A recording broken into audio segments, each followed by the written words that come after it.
Arizona veterans report for training camp on July 27th from University of Phoenix Stadium in Glendale as the Cardinals enter training camp with a brand new coaching staff and 3 new quarterbacks.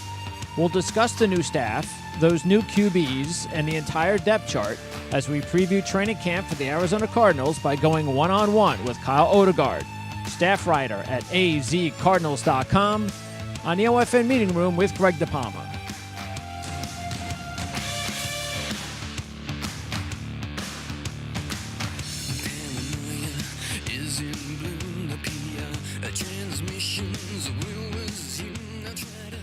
All right, it's Wednesday, July 25th, 2018. I'm Greg DePalma. Thanks for tuning into the OFN Meeting Room as we continue. Matter of fact, not only continue our NFL training camps being previewed for 2018, but also almost ending. Right now, we have scheduled 3 more today on this Wednesday. We'll be talking Carolina football a little bit later on, and we'll also be talking about the Atlanta Falcons, and that'll leave us with the LA Chargers. So hopefully we'll get that done in the next few days. The Chargers not ready for camp until Friday as well. All right, so let's get started on this show with azcardinals.com staff writer Kyle Odegaard. Kyle, thanks for helping us talk Arizona Cardinals football today. Sure thing. Thanks for having me on. It's my pleasure, Kyle. So how long have you been covering the team for? On the website? I started in 2013, so halfway through Bruce Arians' first season is when I joined, and Wow. been here ever since, about almost going into my 5th or 6th season. So it's obviously there was a lot of the same coaching staff and a lot of the same players. So Yeah. going into this year with Coach Wilkes, it's a lot bigger transition, and it's a lot different. So it's fun to have some new faces around. Yeah, talk about that transition and, again, a whole new staff, a lot of new personnel, especially when you're dealing with the quarterback position. So not only a new staff, but Carson Palmer's gone. So what's the difference? What have you noticed? What kind of differences, pro or con, since you've been following this team in the offseason? Yeah, and I mean, we really don't have a clear idea yet of the offensive philosophy under new offensive coordinator Mike McCoy. He has done a lot of different things throughout his career. A lot of people expect more of a horizontal passing game, whereas Bruce Arians, I think everybody knows, was very much a vertical passing offense. He loved taking his deep shots. Carson Palmer was the perfect quarterback for that, and they had a lot of speed on the outside and liked throwing it deep. So we're still kind of in wait-and-see mode, and I think training camp is really going to help show what Mike McCoy wants to do on offense. And then you look at defense, and the Cardinals were a 3-4 defense before. Steve Wilkes is bringing in a 4-3. But with the way the NFL is going, there's so much nickel going on. Sure. I don't think it's going to be this huge transition defensively. They have a lot of good players on defense who I think it's a little bit of an underrated unit going into the season. So we'll see how Steve Wilkes deploys them. Probably do more zone coverage on the back end than the Cardinals did previously, but that's a little bit to be decided too. So really training camp will be a good time to see exactly what the philosophy is on both sides of the ball. And defensive coordinator Al Holcomb, now he was with Wilkes at Carolina as a linebacker coach the last 5 years. So how much...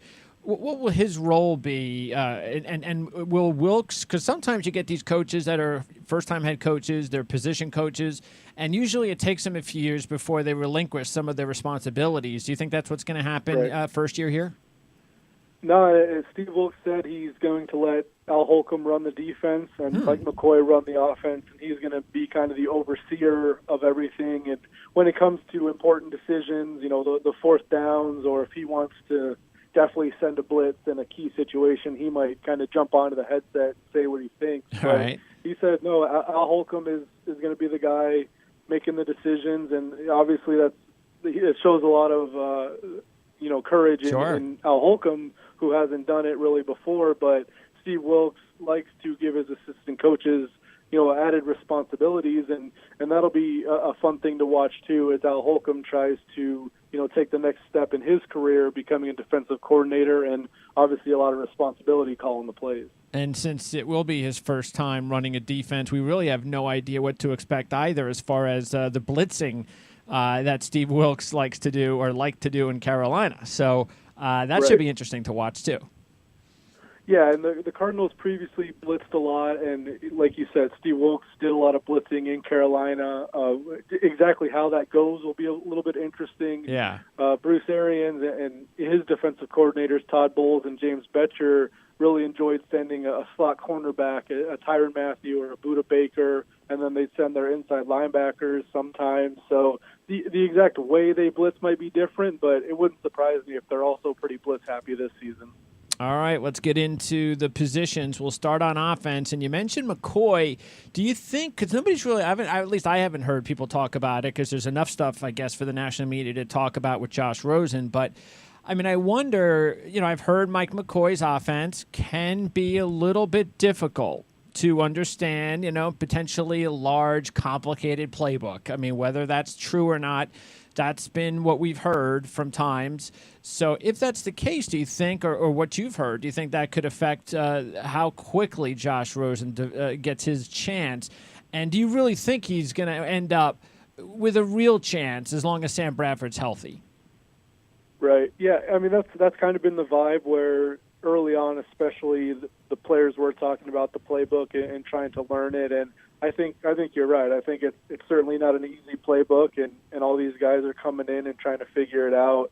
I mean, if Sam Bradford had been with Mike McCoy for 3 or 4 years and knew the offense in and out, I think it would have made it harder for Josh Rosen. Yeah. But the fact that Bradford is coming in, learning the offense himself, obviously he just signed in free agency as well. So being a veteran and understanding NFL concepts a little better, I think helps Bradford, and he'll, start camp definitely as the favorite to win the job, and he should stay there unless Josh Rosen just looks amazing or Sam gets hurt.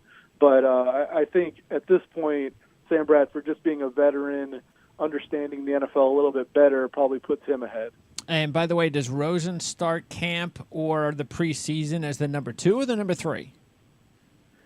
They haven't really said. I think it's kind of up in the air. Okay. Obviously, Mike Glennon didn't have success as a starter, but he's probably one of the better backups in the NFL. So Josh Rosen would have to beat out Mike Glennon for that number 2 spot, and maybe it depends on when you need a quarterback. If you need one of those guys earlier in the season and the team's doing well, maybe it's Glennon because he understands a little bit better. If it's later in the year and you're looking toward the future, sure, maybe Rosen's the guy who comes in. So I think there's kind of a lot of moving parts, but it's a good situation where if you need Glennon for something, obviously he understands what he needs to do to get ready, and I think he's a nice fallback piece. And by the way, this is pretty much as long as Rosen develops and shows something, if he does get on the field this year, or even if he doesn't, but he shows enough.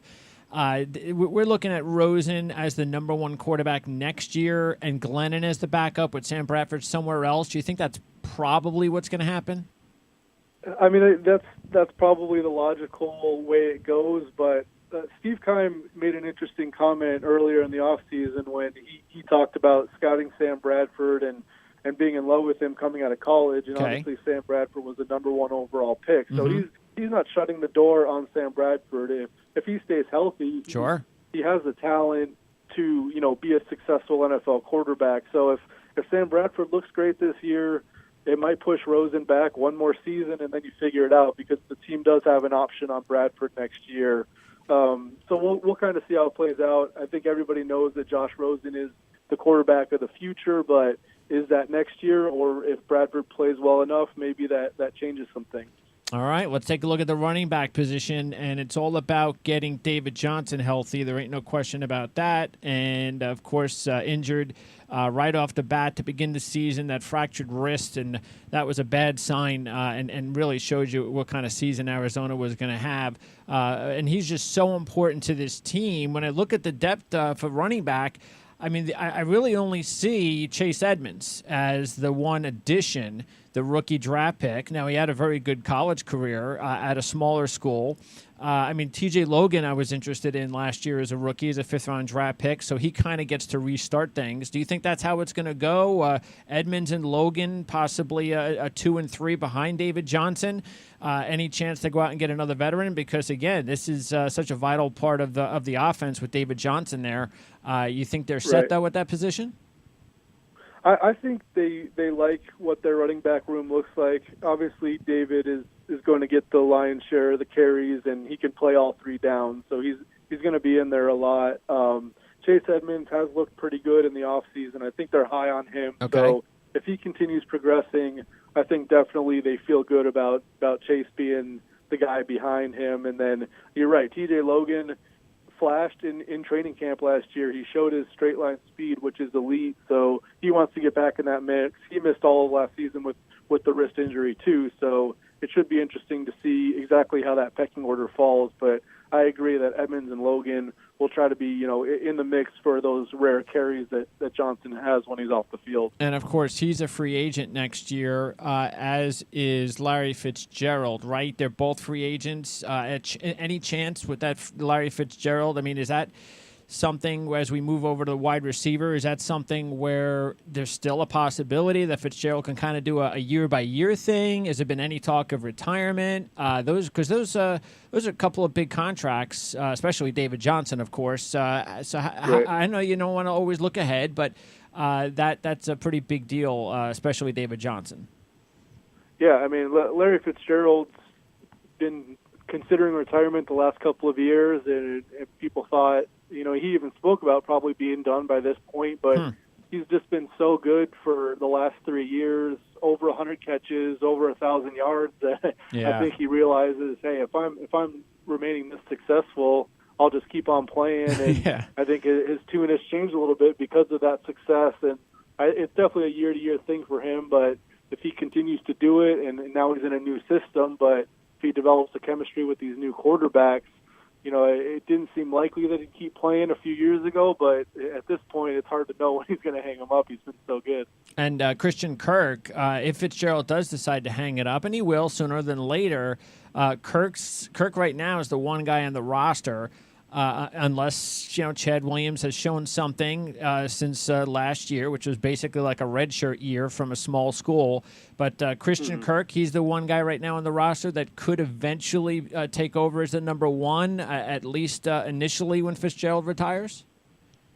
Yeah, it seems like Christian Kirk has that upside where I think his best spot is the slot, and right now Fitz is in there, so he'd probably be moved around a little bit as a rookie, and then whenever Fitzgerald does retire, I think Kirk in the slot makes a lot of sense. So, Fitz is your number one in the slot. I think times have changed where your number one receiver can be in the slot at this point in the NFL. So I think Kirk definitely has the potential where he's got some better speed than a lot of slot receivers. He's got good hands, and you're right. Chad Williams, I think, needed to figure out the NFL a little bit as a rookie coming from a small school, but he's got a lot of physical tools, and this is a big year for him because playing time is available, and if he can grab that, then you're looking at Kirk and Chad Williams as a couple of young guys who you can build around moving forward. Yeah, and Bryce Butler was brought in as a free agent. J.J. Nelson had, what did he have, like he has a career 18.6 yards per catch number, which is pretty big, as you were talking about that down-the-field offense that Arizona used to go with. And that's what we see a lot with Nelson. Now, we're not, the typical fan that's not watching every play of every game for Arizona. If they're watching highlights or they watch every, a few games or, here and there, you see Nelson making these big plays, but it doesn't seem like he does a whole lot else as far as the offense. And is that something that he's going to have to do, or is that just going to be his role moving forward? Because again, this is a wide receiver group that doesn't have a lot of veterans coming back besides Larry Fitzgerald. Yeah, and he talked this offseason about definitely wanting to become more of a threat on the intermediate area of the field. Like you said, he's been known for the deep shots. He can get on top of the defense and give you a 50 or 60-yard touchdown catch, which obviously is huge for an offense. But he wants to show he can run the posts and the comebacks and do everything on the route tree, which he hasn't done previously. And I think with the new offense, he'll need to show that more, because if you're not taking as many deep shots, he has to become more of a well-rounded receiver in order to get playing time. All right, and tight ends, Jermaine Gresham, he just, I guess nobody, including Troy Nicholas, who's gone, nobody's been able to unseat Jermaine Gresham, so he just keeps coming back. Ricky Seals-Jones, a very intriguing prospect last year. being kind of moved into the tight end role here in the NFL. Don't see a lot of depth past those two guys, but I will say that between wide receiver and tight end, there are two rookie free agents I'm very intrigued with, especially tight end Andrew Vollert. I'm going to keep my eye on him, but also Corey Willis, the kid out of Central Michigan. Those are a couple of guys that, with some possible roster spots open, who knows? Maybe they could, if they have a good camp, good preseason, they might be able to make the team. Yeah, and Steve Wilkes has said multiple times that, hey, once you get here, we don't care if you're undrafted. If you outplay these veterans, we'll keep you. So I think that's a good philosophy to have for those young guys to know they can do it, and especially at tight end. Like you said, you have Gresham and Ricky Seals-Jones leading the way, but Gresham tore his Achilles in the regular season finale last year. Not sure if he's going to be ready early on in the year or at what point he's going to be 100%. So there's definitely room for playing time or roster spots beyond him. And a guy like Valère, or they have definitely a handful of tight ends that are fighting to make the team, and that should be a fun competition to watch. And by the way, Seals-Jones, what do you think about? I mean, you hear about these guys sometimes; they're projects, and more often than not, they don't work out. But what about the possibility of Seals-Jones actually being a small percentage of guys that develops into a really good quality starting tight end? Yeah, I think he showed last year his receiving ability, where he's tall, so he's got long arms. He's a nice target, and he's definitely faster than your typical tight end. Yep. So I do think he's a matchup problem. He went to Houston and had a nice game against Jacksonville. He had another touchdown catch. I think he really showed flashes of what he can be. He is a converted wide receiver, so I think his blocking needs to improve and maybe gain a little bit of weight, but he does have the shiftiness where he is an intriguing option, and that's something where it'll be interesting to see what type of chemistry he can get with Sam Bradford and Josh Rosen. But I think the throws they like to make, both of them do pretty well intermediately. I think Ricky Seals-Jones fills one of those roles in nicely, so I think he can really progress and become a starting tight end. Is it possible he's the number one tight end if Gresham is out the first week or two? Yeah, definitely. I mean, okay. he's definitely the next guy on the list, and Gresham's still coming back. So Ricky Seals-Jones should get a decent amount of work early on, and then if he shows well, hopefully he can keep that job moving forward too. Are there any camp sleepers in the skill positions that we did not cover? Yeah, I mean, I know we mentioned Edmonds. I think he's gotten some good reviews, and he's, you'll have to find a way to use him because David Johnson obviously is going to get the ball a bunch. But if he can be that change of pace back or give you a little something, I think he's definitely a guy to watch. Okay. And then, I mean, there's some undrafted receivers. There's Jalen Tolliver, and you mentioned Willis, and a lot of those guys in the muddled wide receiver room, they're trying to make a little push. So that should be an interesting group to watch, see if any of those young guys can emerge. Let's take a look at the offensive line, which is going to be really big. It's been an issue for the last few years, but it's going to be even bigger potentially with both Bradford, injury-prone career, Rosen, a rookie. So the team goes out and they bring in Pugh, which was a big free agent move. Andre Smith is a reliable veteran. He could play multiple positions. Watford's gone. Valdir's gone. Boone's gone. So is the line set, though, as far as the two free agents coming in with Shipley, Iupati, and Humphreys? Or is there actually a possibility for some of these other younger players to possibly crack the lineup? Because Will Holden is an intriguing fifth-round pick from last year. Mason Cole, also, he can play pretty much anywhere on the offensive line. And then he also drafted Corey Cunningham, who might be more of a practice squad developmental guy. But talk about, I guess, the right side of the line. That's the right tackle position. Is that set? Yeah, I mean, Andre Smith has been with the first team. I think going into camp, he's definitely the favorite, and unless somebody comes along and does really well. But Will Holden and Corey Cunningham are both youngsters.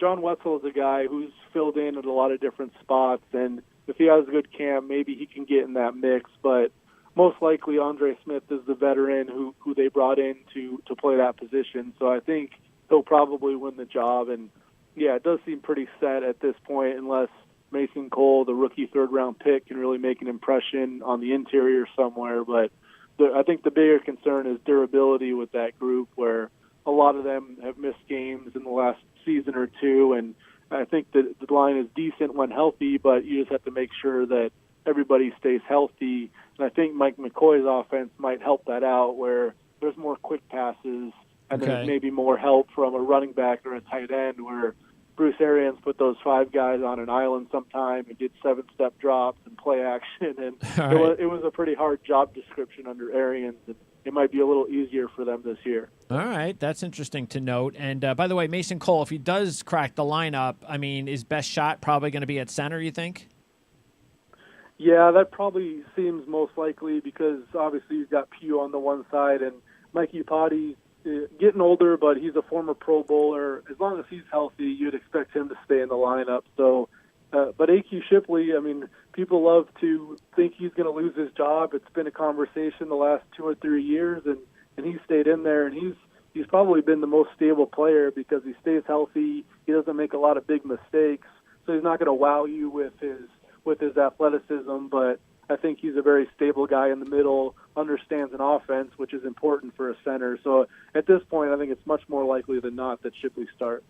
All right, let's go. Yeah, and I think Shipley's been dealing with that his whole career, by the way. So, right. He's one of these guys, these lunch pail guys, that has probably had to win the job during every camp.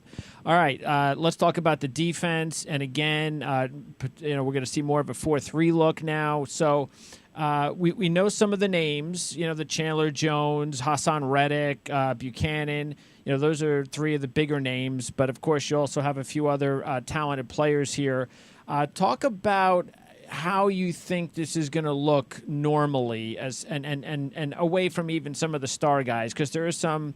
You got a kid coming in from Dallas, and you do seem to have some questions. I mean, middle linebacker maybe, some depth at linebacker. So, how is the normal rotation going to look like? Who are the guys we need to keep an eye on up front, top 7? Yeah, I think definitely the linebacker group is pretty set when you're talking about the 4-3 base, because Josh Bynes did have a really nice season last year. He wasn't brought in until training camp, but made the team, was a valuable backup, and they're counting on him to be the middle linebacker in base defense, and then Hassan Reddick and Dayon Buchanan will be on the outside, and then once you go to nickel, Bynes will probably come out, and you'll keep Buchanan and Reddick on the field. So that seems like it's pretty set. Definitely depth at that position is the question mark. There's a lot of young guys behind them, and not sure if they're going to add a veteran at this point or what they're going to do, but I think that's a position where they might want to find maybe 1 or 2 more veteran guys to help round out the unit. And then on the line, Chandler Jones, obviously reigning NFL sack leader, is going to be one of your defensive ends. And then Marcus Golden is coming back from a torn ACL. He's going to start on PUP, so he wants to get back as soon as possible. But if he's not ready for the start of the season, that other defensive end spot is a pretty big question mark. You mentioned Benson Mayowa from Dallas. He's a guy that maybe can fit in there until Golden's ready. But I think that spot especially is one that you don't know if Golden's not ready, because then on the inside you have Corey Peters and Robert Kimdichie and Olsen Pierre at defensive tackle. So I think those 3 are a pretty good start to a rotation at tackle. Yeah, because Golden is interesting. He had the big 2016, 12.5 sacks, and then injured early last season. What was the problem again with Golden? What is he returning from? He tore his ACL, so Got it.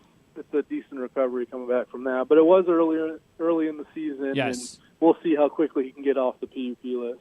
All right, and by the way, as far as Kimdichie, what's his role going to be? And he was a player that you kind of looked at him as a boomer bust type coming out of college. Right. He's been very quiet so far, so I would think this is going to be a big year, new coaching staff, new scheme. Where do you think he fits in, and what do you think about him? Yeah, I definitely agree. The first 2 years have been quiet, and I think he realizes that this season, oftentimes the third one in the NFL, can be a make or break for these guys. So I think he has to show something this year.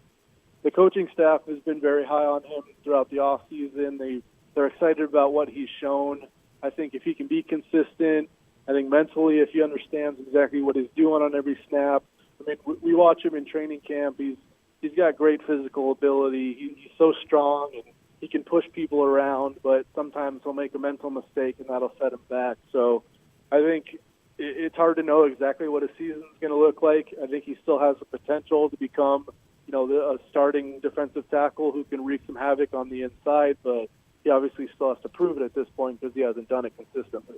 And by the way, Pierre is the guy that might be the most unknown, solid contributor for this defense outside the Arizona area because he went undrafted.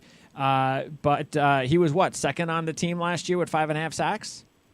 Yeah. He was only a part-time player, but he was very productive. He was good job of getting into the backfield, like you said, several sacks and always kind of around the quarterback. So he's definitely a nice piece where nobody really knows who he is, but when you talk about defensive tackle and you rotate those guys a lot, he's definitely a valuable guy to have in there who can get after a quarterback when you need him to. All right, let's close up with the secondary and just a little bit on the special teams. But as far as the secondary is concerned, Ty Matthews gone, Tramon Williams is gone, Ben Wickery's here, Jamar Taylor. That was a smart trade to bring him in. Cleveland had a little depth at the corner spot. So does Taylor wind up starting right away with Peterson, or is that a competition with Ben Wickery? And then also talk about Brandon Williams because just like Kim Dichie, this is a huge new year for Brandon Williams. A lot of people were surprised that he was picked so high and he didn't have a lot of experience at that spot. And so far, we haven't really seen much from him. So, again, this is going to be a big year for Brandon Williams too, right? Oh, definitely. I think for him, too, the new coaching staff is a good situation where he could never really break out. And I think he was down the depth chart pretty far under Arians' staff. So I think having some new eyes looking at him, he's obviously an athletic guy, but like you said, he was raw. He's got a couple of years to try to learn the position, and going in now, I think he needs to show something in camp in order to kind of be considered in that mix again. But going into it, I think Jamar Taylor would definitely be considered the favorite to win the job. He hasn't been penciled in or anything, but he's the guy that you're going to have to beat out. They did trade a 6th-round pick for him, which isn't a ton, but you did give up a draft pick for him. So I think they believe in him doing something, and if they can find somebody steady on the opposite of Patrick Peterson, that would be big. And Tramon Williams definitely brought that for the last half of last season, and the entire defense improved once he came into the starting lineup. So I think if they can find something there, that's really important. And what about some of the other young players? First of all, you have, as you move to safety, you got Bethea, and he's a steady veteran. You got Buda Baker, who's got star potential down the road. But I question the depth when I take a look at the depth chart. So talk about that. And then also any of the young corners, Christian Campbell, the draft pick, maybe Nichols, the rookie free agent, could be interesting. So it just looks like a unit, to tell you the truth, that is going to make David Merritt, DB coach job, maybe he'll have some sleepless nights during training camp.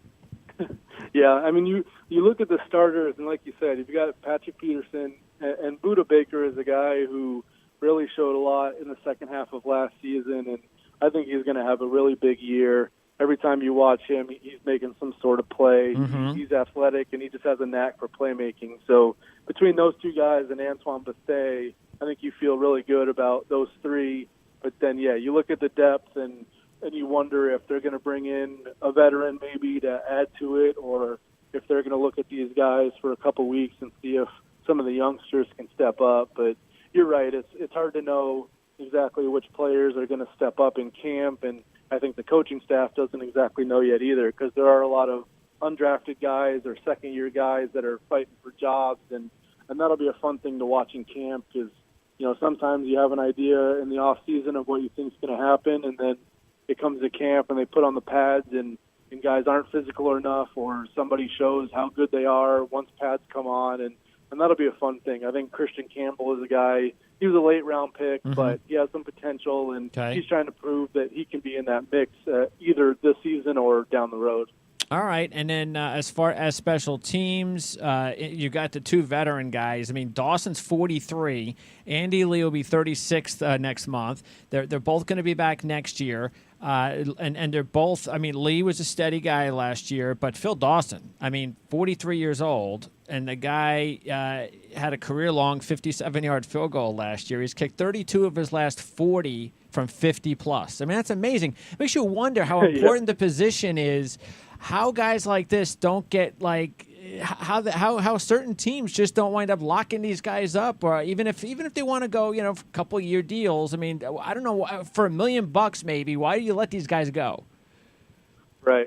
No, and Phil Dawson had a little bit of problems early on in the season, but you're right. Once he got to the second half of the season, he was very consistent, very accurate, and that's when the Cardinals didn't have Carson Palmer, so they were settling for a lot of field goals in the red zone, and Phil Dawson was connecting on a lot of them. So special teams is a unit that the Cardinals have had some issues with the last couple of years, and to have a Phil Dawson and an Andy Lee kind of bring a steadying influence to that group, I think helps a lot. So they wanted to keep those two around and bring them into this year. And if that group can turn it around and not be a negative like it has been the last couple of seasons, that could really help the Cardinals this year. And we're going to see. You think we'll see the two rookies getting some playing time? Kicking. Of course, Christian Kirk is an All-American punt returner, so you got to get him on the field, I would think, and then maybe even Edmonds. You think that's possible too? I think Kirk would be more likely when it comes to punt returns. Okay. And then T.J. Logan is a guy who showed something on kick return last year. He makes sense if he makes the team and they use him on kickoffs. I think that would make sense to me, but there's other options, and sometimes it's some guys you don't think of who can just catch the ball better, and obviously ball security is a big thing, but Christian Kirk is definitely natural at doing that, and he's got some nice moves, so depending on what kind of role he has on offense, I think punt return makes a lot of sense for him.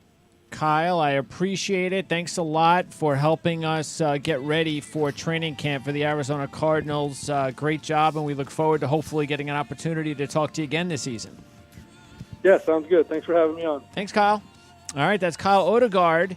And again, Kyle has been, as he said, boy, it's like, maybe he needed to worry. I wonder if he was sweating it out when the old staff was gone.